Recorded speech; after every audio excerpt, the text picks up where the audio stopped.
കവിത എന്റെ സർവസ്വം. കമലാ സുരയ്യ.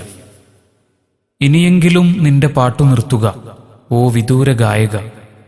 മോഹക്കണ്ണുകളോടെ ഈ പരിസരത്തേക്ക് നോക്കാതിരിക്കുക. അതിഥികൾക്കു നൽകുവാൻ വെള്ളം മാത്രമേ ഈ ഗൃഹത്തിൽ അവശേഷിച്ചിട്ടുള്ളൂ. പാനപാത്രവുമില്ല. കൈക്കുടന്നയിൽ അത് വാങ്ങിക്കുടിച്ച് പഥികരെ നിങ്ങൾക്കു യാത്ര തുടരാം. അസ്സലാമു അലൈക്കും വ അലൈക്കുമുസ്സലാം.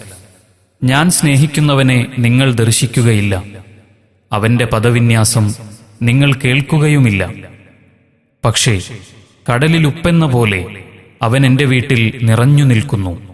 എൻ്റെ മുന്നിലും പിന്നിലും മേലെയും കീഴിലും ഇടത്തും വലത്തും അവൻ നിലകൊള്ളുന്നു. അവന്റെ കാവൽ അവസാനിക്കാത്ത കാവലാണ്. അവനാണെൻ്റെ നാഥൻ, ആദിയും അന്ത്യവുമില്ലാത്ത കാലത്തിൻ്റെ കാവൽക്കാരൻ, എൻ്റെ സർവസ്വം.